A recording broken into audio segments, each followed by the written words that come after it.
T. It's time to get into what happened this week across Kenya and the world. Mambo yamekuwa mengi, muda ni mchache. We'll get right into it. But of course, I have amazing panelists kama kawaida. To my left, kuna a happy home. Quach. We immediately left days like this because now I'm sorry to break it to you guys, then it's our show now. Welcome to our family show. It's a family affair. It really is. Denga? We are the neighbors. Yes. How are you, neighbor? We are the neighbors. Hi, neighbor. Hi. Mudhoni Rungu. We are the cousins. Yes. Yes. Hi, cousin. Hi, how are you? It's so good to have you guys on board. Before I find out exactly how your week was going, let's get into the highlights for what is going to be talked about today, what was talked about this week. Even presidents nowadays wanakula block. France's President Macron was blocked during the United Nations General Assembly in New York. Roads were closed for President Trump to pass. There's a barricade from the way.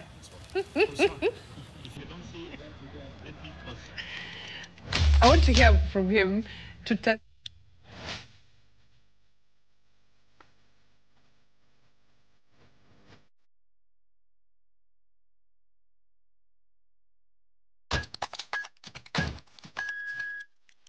Hey, okay, also, after 2 Mogadishu fans were recorded stepping on the Kenyan flag, the ambassador of Somalia to Kenya has gone ahead to make an apology while the flag is upside down. Things are thick. You have probably eaten Flamingo. Flamingo choma. If you're in Bomet, a hotel has been found serving Flamingo to unsuspecting Kenyans. Let's see you on the other side of this bumper. All right, now.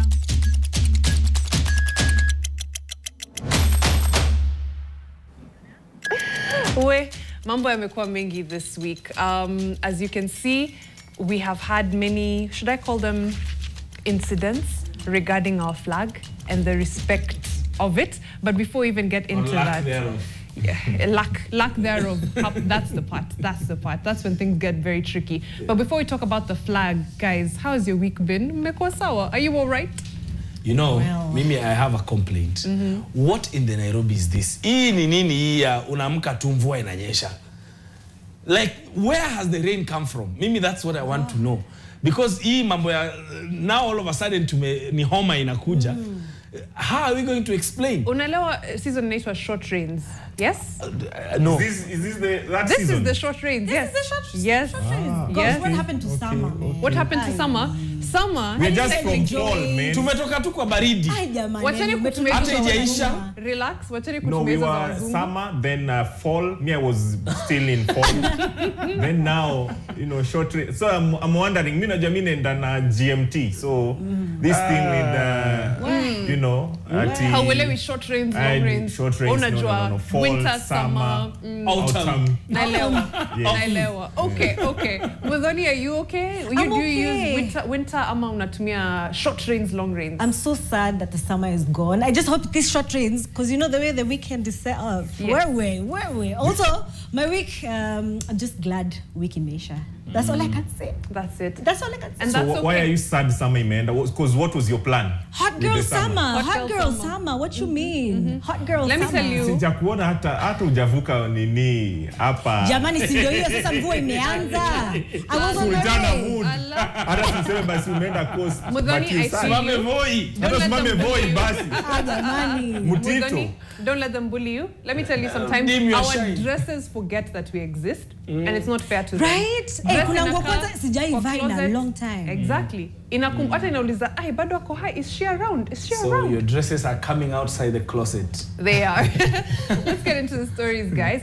Now, starting with the disrespect on the Kenyan flag, the DCI has launched a manhunt for 2 Somali youths caught on camera desecrating the Kenyan flag last Saturday at Nyayo Stadium during the CAF Champions League preliminary match between Kenya Police FC and Mogadishu FC. The National Police Service has confirmed the order of their arrest and arraignment following the act. Now, let's begin with manhunt. Yeah. Is that a bit of a dramatic word? Listen, I understand it's the flag. We respect it. It is our country. It is a symbol of our unity. Manhunt, jamani. Na kuna watu wanaiba billions wanatembea. Manhunt. Manhunt is manhunt. So watafutwe. What Maria means, manhunt inakaa ni kama kuna polisi hawalali. Like guys, sahi mamtaa zimejaa, mamariamu ziko huko zinatafuta vijana. They are tracking them all over. Like now there's a bounty on their heads. Like they are trying to wanted. May I just see double standards here? Because this same Gen Zs ndo walikuwa hapa during maandamano with the same flags, doing whatever they wanted to do with those flags. But right now, two foreigners, hata tujui kama ni foreigners ama they are they are Kenyan Somalis. They are Kenyan Somalis. Wanatafutwa na kwa udi na vumba. Hey, yo BD, I think we can take it somewhere else. Right. By the way, I hope it has been ascertained that they are foreigners, because otherwise then adding that Somali youth, that is just very problematic. Sindio? But even if they were Kenyan Somalis, they're still Somali youth. They no? are. But if they were Kenyan, there's no need to say Somali youth. Exactly. You would not say Kamba boys caught desecrating Kenyan flag. I agree. Mudhoni? I agree as well. I think wamepeleka sana, because ni kitu ya ku correct tu mtu kumwambia cheki ujafanya poa, because we've all been teens and ni vile tu watu wako na smartphone hiyo time. Otherwise ningekuwa mmemulikwa pia a long time ago, but I think it's something to just sit down with them and just tell them and say this is the magnitude of the problems that you have caused for us, right? But manhunt by the way, Boni said that these are, these are petty offenders. So just watafute wachunwe kidogo tu nani, wacha nani, wacha. Sawa daddy, umesikia? But you see, the biggest thing that this thing has caused is now about religion. It has, it has morphed from just a kawaida stepping on that flag to now it's Kenyans versus Somali, which it shouldn't be. So if I kwa hivyo, first of all, it's not about ati sisi ni wa hii dini versus hii dini, because on social media kumekuwa na a lot of that. Actually, even today, uko Isili, it was, chaotic. That now ati, if you see the captions, ni ati sasa wa Somali, sasa mulikuwa najifanya. It's not about that. It's not about ni hao vijana wawili, kama ni hao ndio wako na mistake, ni hao. It's not about ati sasa sisi wa Somalia, so sisi sijui wa Kristo sijui na nini, nywele ngumu na nywele soft. Maybe the only thing that I would say contrary to what you're saying is we are all at any one point representative of something. And you should always be aware that there is no action you do that is done in a vacuum. You're not doing it at you remember when there's this American guy who came to Kenya, akaanza kuongelelea wasichana wa Kenya vibaya, and Kenyans went down, rained hell on him on TikTok. It's because, and it's not like he was saying things we don't say here locally. Kenyan men keep saying those things all the time. But he lost the fact that he is not one of ours, in the sense that when you go to a foreign land, even trashing their food alone. So the fact that people could even imagine that these men, because it's not been ascertained yet, that these boys might be foreigners. And also it was a game between Mogadishu and Kenya. So that then if they're trashing the Kenyan flag, it is assumed that they're representing Mogadishu.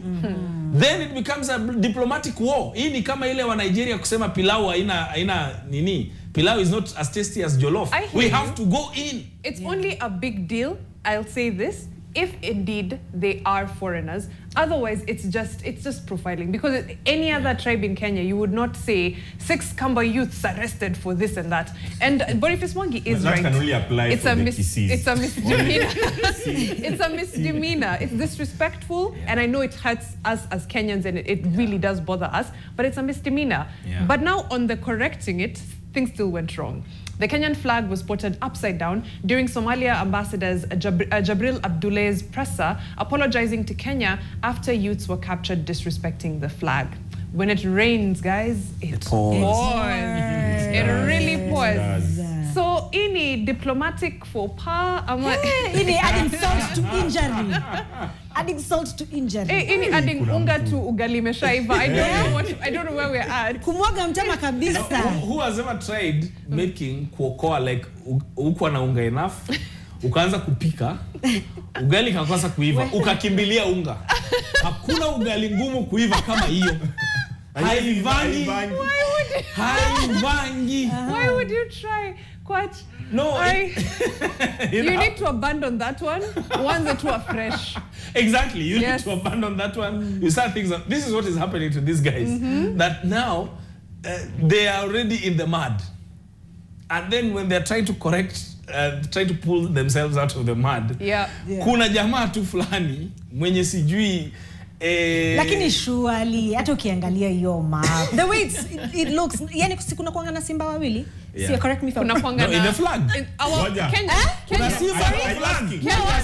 simba wawili excuse me what are we talking about no what are we talking about I'm talking about hata vile unavyoiona ile bendera ile flag yetu kuna simba just give me a moment I'm talking about hata ukiangalia flag yenyewe bendera yenyewe the way it is yani on face value I feel it should be common sense Mudhoni wacha usijaribu kujitoa kwa hiyo story usijaribu kujitoa kama simba wawili ni swali nimeuliza wewe wacha kabisa nikauliza hata ukiangalia bendera hiyo do let us know if on your flag your version of the Kenyan flag there are two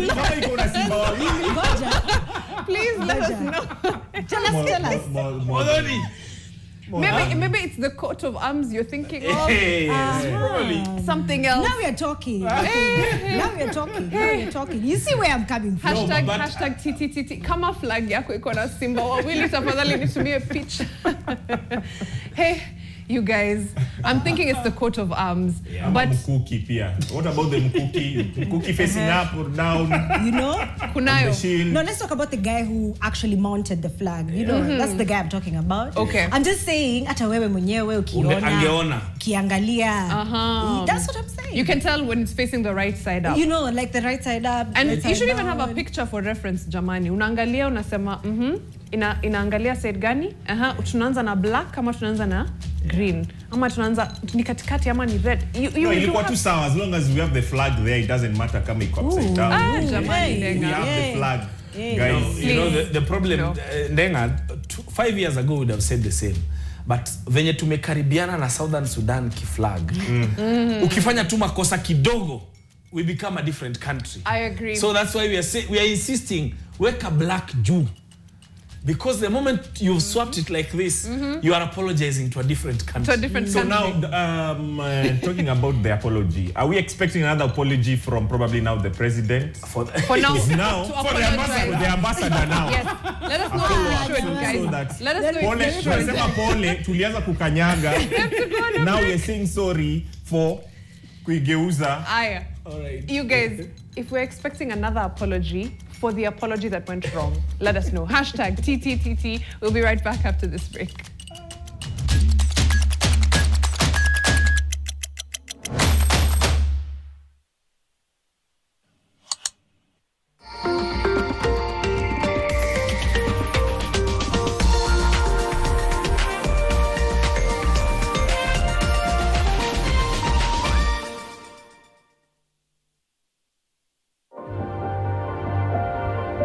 My skin is my identity, my strength. It's unique and deserves care made specially for me. Nivea Radiant and Beauty Even Glow, enriched with 95% pure vitamin C and pearl extract for visibly radiant and even-toned skin in just 2 weeks. Nivea Radiant and Beauty Even Glow. Skin is for celebrating my shade of beautiful. Nivea is for skin. Before the chaos starts, she claims this moment. No rush, no makeup, just sour soft glycerin. Hydration that shows up before she has to. Nice, make it fly. Nice. Hang on. Sour cocoa butter makes me feel like her tools change, her pace doesn't. Sour rich cocoa butter, thick, smooth, never in the way. The world moves fast. 254 moves faster. But this stays. Sour smooth. Power Lotion for a hair your skin ritual every day.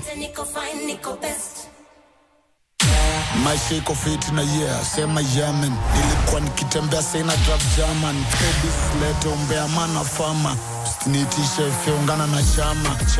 Young innovator, young innovator. Nitakufunza kazi, nitakufunza farming. Kuja jamvi, kuja nami.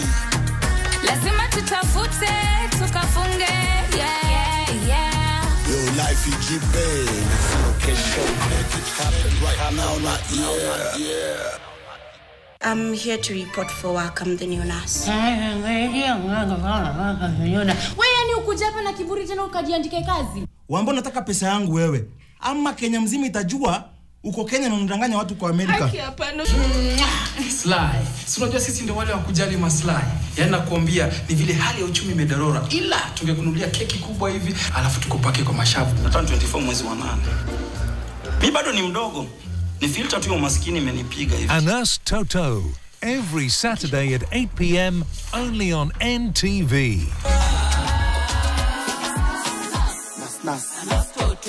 Ola Energy lubricants deliver protection, efficiency and extended engine life, proven across Africa's toughest conditions. Choose the power behind performance. Choose Ola Energy lubricants. Ola Energy, authorized distributor of mobile products. You are watching The Trend, brought to you by Nivea Even Glow Body Lotion.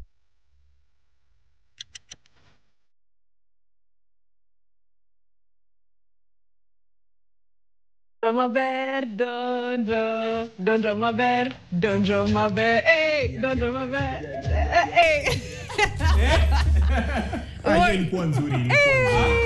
We had a choir going up. Yani kama if you need a remix, yeah, here. Even a refix. Yani tunakwambia tuko tao. CBD Puppet. That is exactly where we are. Welcome back. Hashtag is TTTT. We're discussing what has been going on this week. Na mambo yamekuwa mengi indeed, beginning with the fact that a Kenyan delegation attending the United Nations General Assembly, yani UNGA, in New York,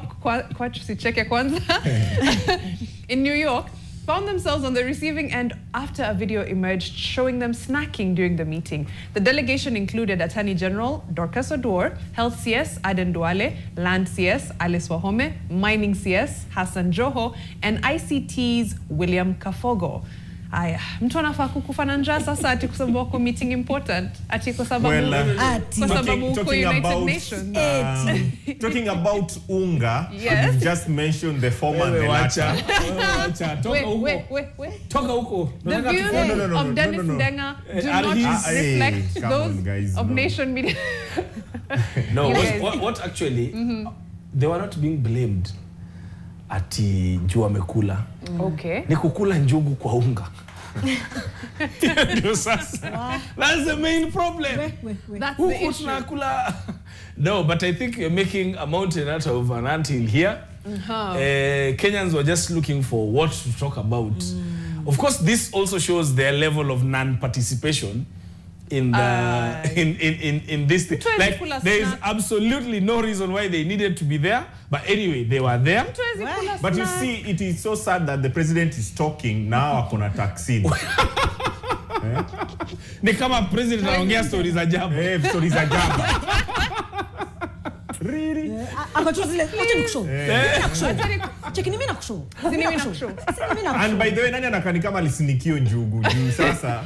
If we had to guess, nani anakani kama alileta hiyo njugu? I think from the video, the only person who was not snacking was Prime CS. Yes. Yes. Even Dorcas Oduor, was she snacking? I No, didn't she see was her. No, you see for them, for Prime CS, the background where it comes from, hizo si chakula. No. Yoni snack. You know, there's a thing about sisi watu, people of chicks, watu wa makai. I could be eating Malembe. No. And you would never realize. So, like a chipmunk. And then, you know, Western, njugu si wa kutafuna, ni ya kumumunya. Like, you eat it kama sweetie. You just, your tongue, just grind your tongue on it, it just dissipates. Quite possible. For real, even ndio njugu inakuliwa Western. Sindio. Unamumunya. Like a sweet. ulete watu wa Western njugu kama chakula. Haina ladha? No. Ikiwa na soy. Anamumunye it fades away like a sweet. How long does that take? So unakula njugu moja how long? What do you mean how long? Si ni kitu ya dakika 2 imeisha. Weke stock mpya. No.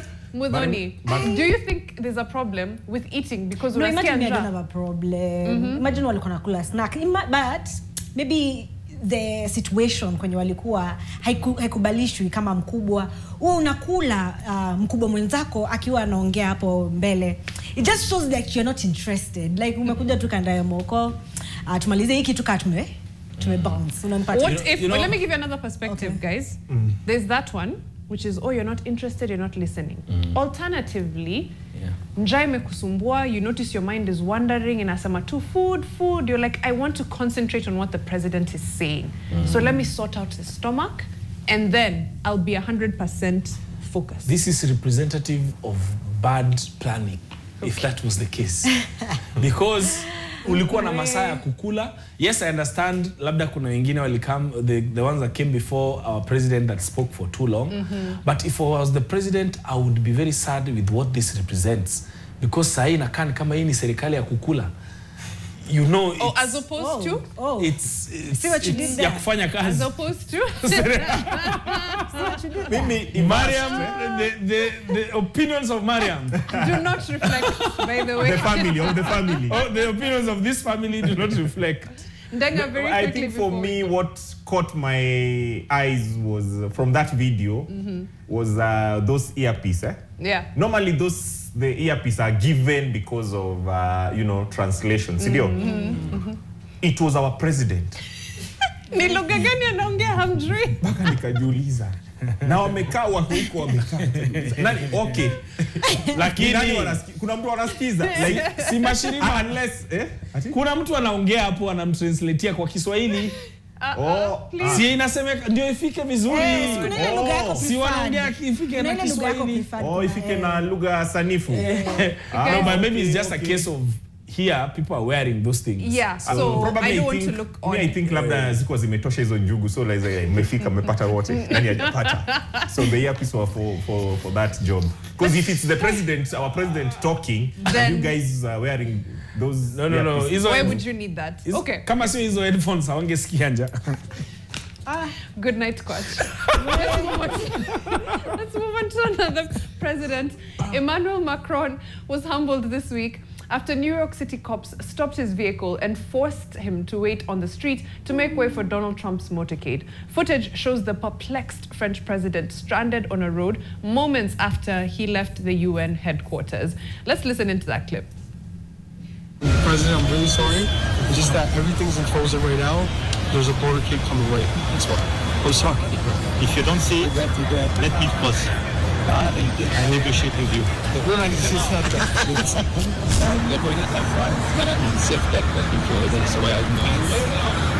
How are you? Guess what? I'm waiting the street because everything is frozen for you. I'm sorry. Let's get the right one. I don't know. It's still 4 in the afternoon. Guess what? Guess what? Guess what? History inanikumbushaga wale wase wenye event imefika, hauna ticket. Unakuja unasimama hapo kwa mlango unasema kai Mudhoni sikudi unitolee. Guess what? Niko hapa nje anakuuliza uko na ticket. Akisina ticket sukuja tu na ticket. Wewe imagine utatulia tu hapo until upate ticket. I think Macron should learn from our president. Amekuwa kitembea. Our president, you have not seen our president akiwa kwa streets. Anatembea nini. But already alikuwa kiguna nje already. He was already on his feet. Sasa hata hiyo kutembea bado imekuwa blocked. How is he meant to get around? You know, our guys, we intend to be here next week, guys. I'm just hopefully what you know, Jimmy Kimmel. Okay, so we'll discuss that. You can be Jimmy Kimmel. We'll let 2 minutes to discuss that, but go on. So now, the other thing, our president, President William, is now called the Bill of Health because he's now walking a lot now to work. So are you creating something with William and Bill of Health? I'm glad. If I created, that was not intended. Serendipity. Here we are. So now, this is the same thing I was telling you guys earlier about someone being a representative of something. Maybe President Macron is an easy guy. Like, he does not care about those kind of things. He's like, nimesimamishwa. Acha nisimame nini. What's if you say someone and but you realize what this does to the French people. Yeah. How the light it paints them in. That's why they were mad, because they're like, you are a whole. If this even happened to our own president, we would still be mad. Wait, were the French people mad? They were, because they were. From the comment section. They were livid. Okay. They were all there. I was trying to translate every, you know. They were livid because... I think there's a number of countries in the world, by the way, where their president could be stopped in the streets because someone else is passing, and it doesn't make news at home. Because there's presidents, there's places where presidents cycle to work or drive themselves to work. They're just very easygoing. Maybe that's not the case for the French. But no, the other issue is it's a power dynamic. It's a power dynamic of now the world must stop. You remember when our presidents were bundled into a bus when they went to London, and all of us were like, Jamani guys, why African only? So my problem with that was only that it's only African presidents who are bundled into a bus. If everyone is going in a bus, then we're okay. And you want those ones of to suffer what? And in this case with President Macron, if he's in another country, then it's President Trump's stuff. Then if President Trump comes to France, what stops you from doing it? You know that would be tough. You know that would never happen, and that's why that thing was strange. Because now, if a visiting president comes to your country and they are being like this, mishandled, because we've never seen nani akisimama kwa njia, our Russian counterpart akisimama kwa njia nani apite, or even when Trump went to meet Kim. Power play is usually a very interesting thing. It really and that's why they were like, and maybe the person I sympathize with the most ni huyo polisi. Do you sympathize? No, alikuwa anamjua. He knew him. Sorry, Mr. President. No, alimjua into the conversation. Like his instruction was mtu asipite hapo. But either way, the law is very clear, guys. We have to go on a short break, but the law is very clear. Kama umeambiwa mtu asipite hapo, that does not excuse presidents. But you have to go on a short break, guys. But Ndenga, hold on to that thought. Nerugia sai. Alafu tuangalie comments, then we'll be right back.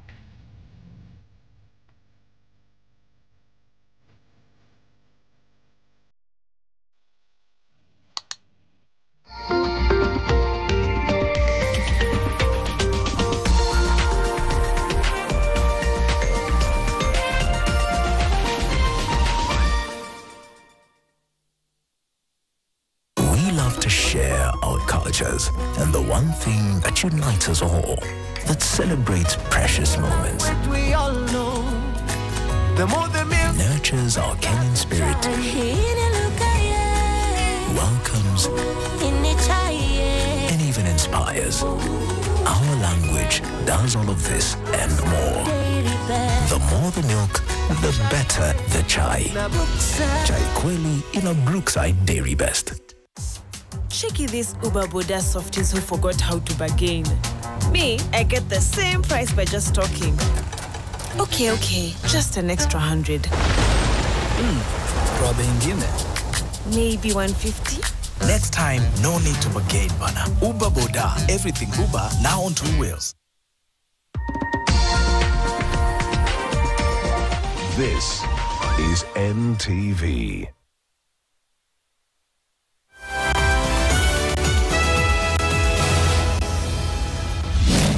Tonight, wachache wamelipwa, wengine wamejiita wakuu, lakini hakuna mkuu kushinda Mwenyezi Mungu. United Opposition shuns Jubilee NDC as Uhuru Kenyatta makes a comeback with Fred Matiang'i in tow. We also acknowledge the Jubilee Party, which is not here because they have a similar event. And ODM painted Kisii orange with anniversary feet. Also tonight, nilitolewa tu mbio Kenyatta, nilitolewa mpaka kwa gate na kitanda, nikaenda nikaingizwa na gari na watu wa kwetu, maana walikuwa wameambiwa niko sawa na mimi sikuwa sawa, na sikuona mtu mwenye naweza ongelesha nimwambie siko sawa. Shot during protests, sent home still bleeding. Victims with gunshot wounds say hospitals discharged them too soon. Now abandoned by the system, they're pleading for help. We had several surgeries.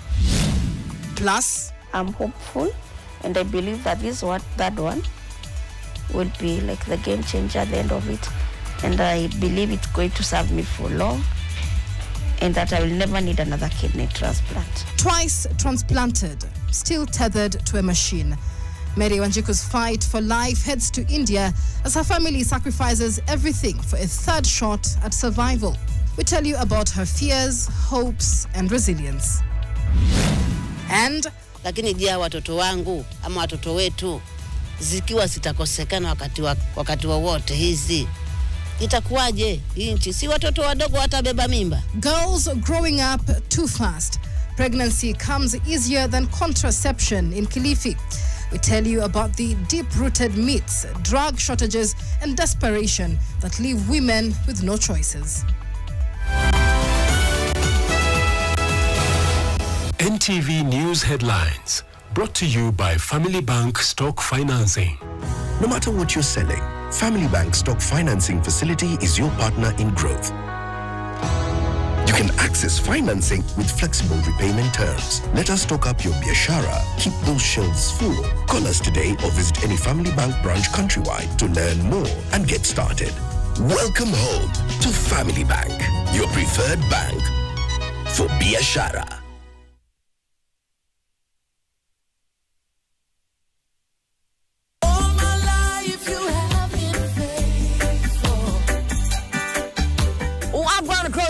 Family, this Sunday tuna cross over to the Reggae Nation. Takuwa na some reggae gospel vibes on the set.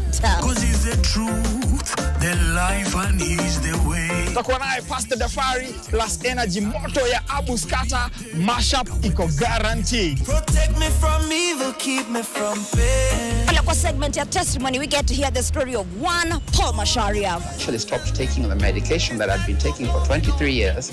And I'm actually at 92 days without taking any of that. So I'm wondering if I actually either was misdiagnosed or God has done a miracle. Tupatane this Sunday from 11 a.m. to 1 p.m. only on NTV. One love, one vibe.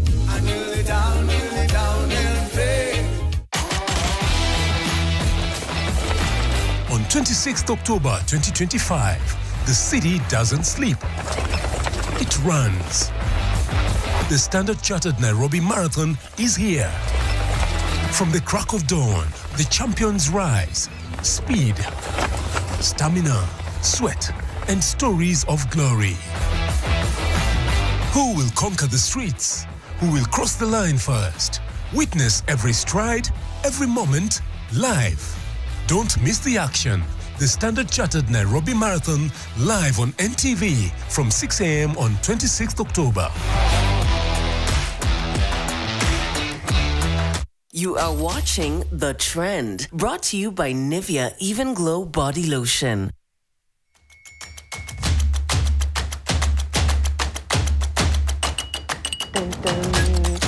Hashtag is TTTT.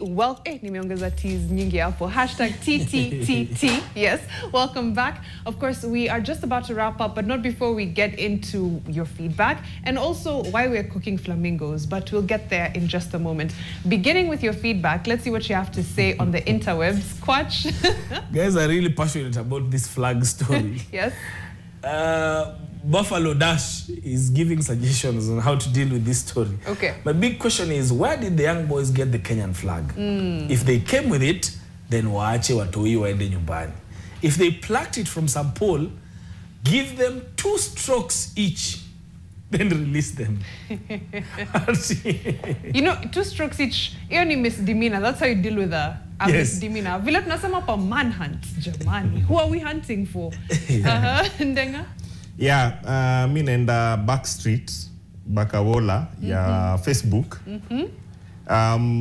There's a guy called Calvin's Mzito Uma. Sema shetani kuwekelea multibet. That's from the story the Somali apologizing and all that. Oh no. Yeah, then there's a guy called Zelalem saying they must learn from their wrongdoings. Yeah. Trap Tent saying they can't even right the first wrong. Can I read from Babangida, who is saying that he is very annoyed to see Kenyans losing focus on inquiring integrity of corrupt leaders who still want to vie for political seats. That means our attention has been taken away from the important things to now discuss this flag. Right. And he's uploaded an image. You remember that image of someone who was shot at Parliament and others were standing on top of him with flags and said, on this image, police shot the center of the flag, but we have forgotten. Now, how are we expecting the leadership to clean this mess now? And the last one, from me, the last one is, kuna moja hapa ilikuwa inaongelelea vile pia shetani alikuwa amewekea Mudhoni multibet. Itabidi, this is baddest best, _ is saying, itabidi Mudhoni aite press conference yake. Atu apologize juu ya hao masimba. Hao masimba. Juu sasa tukianza story ya kumdeport tutampeleka wapi? Muranga guys. Muranga's best export. Tea room here we come. Yes. Mudhoni is going home. Just after Waru we get. Tunajua gari penye ziko. Don't worry. Mudhoni, any feedback? All I can see nimeona hiyo alafu kuna anasema yangu naona Simba wa Yuda. That's from Infamous Kelvin. Anasema yangu naona Simba wa Yuda. It's about time tuweke kwa chani tuonyeshe mwenye liba economy. Kinoti Alan. Kinoti Alan saying alafu headphones inacheza reggae. Sema kulipua. Hey. Can you imagine though? Yani watu wana discuss matters of international importance, not even national, international importance. Wako tu hapo unasikiza doba zako. Mimi let me tell you. Nimalizie na huyu wa nini? Abdullahi Beki kijana mtetezi watching live from Wajir County. Wow. Wajir. Tuned in. Yeah, one love. Bora gani kama uko na kitu unataka kusema juu ya Wajir? There's something you want to say? No. I highly respect that umenyama. Please. Na Mariam kuna mtu welcome back. We missed you on the show. I've missed from Mombasa. Na kaongelelea hizi ndevu. No, it's the family thing, yeah. Wow. You know? Stallone Stars. That's what you added. That's what you added. The welcome beat na nani. Thank you for welcoming me back. Upon your touch here. Now, getting into matters Bomet. The owner of a hotel in Bomet County has been apprehended after health officials discovered that he was unlawfully selling flamingo meat to unsuspecting customers. The owner was apprehended during an impromptu operation led by the Director of Public Health, Leonard Langat, from the Department of Health Services, and County Public Health Officer, Felix Langat. During the raid, officers found freshly supplied flamingo meat stored at the hotel, some of which was already being cooked. Cooked, my guys. You know, I think for me, what I keep wondering, is it easier to get a flamingo kuliko kuku? Yes. Like, is it easier? Readily available is it flamingos easier? there. That's what I'm wondering. Is it easier? Here's the thing. I think the flamingo you steal, the chicken you have to pay for. Still from where? Still from the lake. Unenda, I guess, unaziekea mtama, you pour some maize, and then they come to you. You grab a flamingo. Mariam, tunga usiingie kwa Simba. Hiyo mambo ya mtama za bendera. Mimi naona kuna mtu ile unakumbuka ile kale kwa wimbo ketu ka kitambo. Nyama. Ya flamingo. Ukasema mwenye hoteli aliruka. But guys, if we are eating nini ostrich, what about flamingos? No, you know the issue here is not even about whether it can or can't be eaten. The issue is they are considered now exotic. Should it be They eaten? can be eaten, but you need a special kind of permit. Yes. Because walaji hawajalalamika. So wameshika tu ya permit. Juu ya permit. Not necessarily. Test kabisa ni ya kuku. Hakuna tofauti. Unlawfully selling flamingo meat. And that's the issue. Also, every time you sell something, you need to declare to the person who's eating. You never know. Mtu anaweza kuwa na allergy ya flamingo. That's it. How did you discover kuna allergy ya flamingo?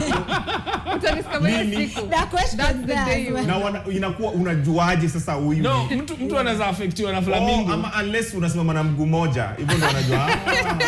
Huyu ako na allergy. But you're right, Quach is right. Yes. You have to tell people what they're eating. Yes. The thing is, we're not discussing whether flamingo should or shouldn't be eaten. I think that requires a full other show. Yes. But unaingia hoteli unasema nipe kuku quarter. Then the leg is like this big. You're asking yourself questions. And I know we've all been to places where una suspect sa zingine things aren't right. Yeah. Mudhoni, would you eat? If it was on the menu, imeandikwa tu vizuri, kuku quarter. So flamingo choma. Kuku quarter na fries na chips ni 750. Okay. Flamingo fries chips 550. Okay, flamingo wet fry nini, dry fry, what. I don't think I would. However, I think we're forgetting about the whistleblower pia. Mimi naona kuna mtu fulani alichengwa mahali akasema, "Oh, okay." Even ndio mnasema so akatoboa siri pia, you know, maybe that business would have flourished. I don't know, maybe somebody would be a millionaire. I'm not discounting the fact that flamingo is probably something that we should not eat, which you've said. We're not talking about whether we are eating it or not. However, pia, let's not discount kuna mtu alitoboa siri. There's someone who snitched. Somebody snitched. Probably si mtu alitoboa siri. You know, sometimes unaweza kula kitu then yende ikumezeshe. For example, kikula mabuyu, so unaona iko na red. So unaweza kula alikula flamingo ikabaki pink. Tumeambiwa lakini apparently afadhali flamingo. Apparently watu wa Dandora wanakula unajua marabu stock. Hizi ziko kwenye stadium. Hizo zinafanyanga tu kwa gari yako ama kwa kichwa yako. You know them. Those ones zinakuliwa Dandora. Zinaitwa bongao. Bongao. So flamingo is okay. No, I feel like that's racism now.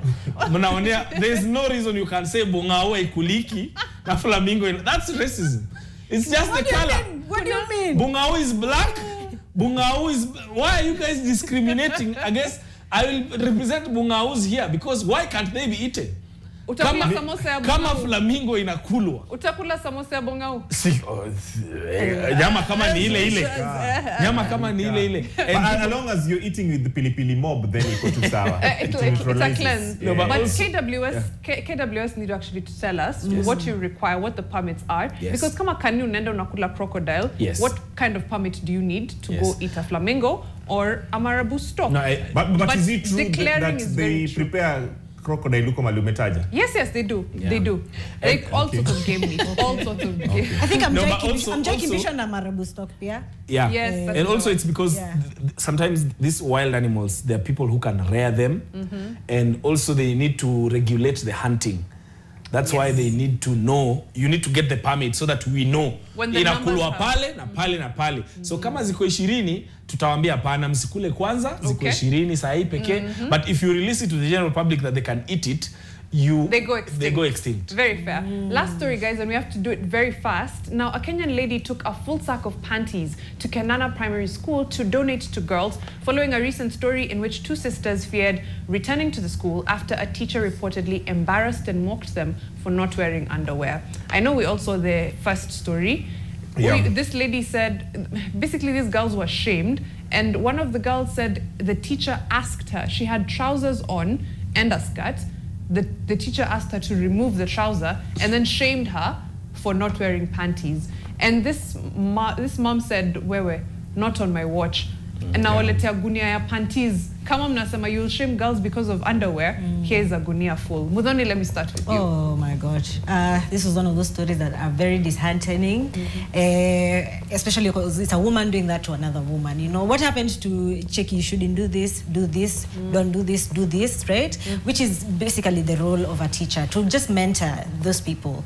And so, mtu akiwa kwa hii haji alafu unafanya hivyo, it's very disheartening, and especially just also this conversation for women women supporting women. These are the things we don't like to see. I agree. But so even more so, you know, it would be even somewhat better if it was a woman versus a woman, but you're a grown woman bullying a child, which is, I think, the really problematic bit.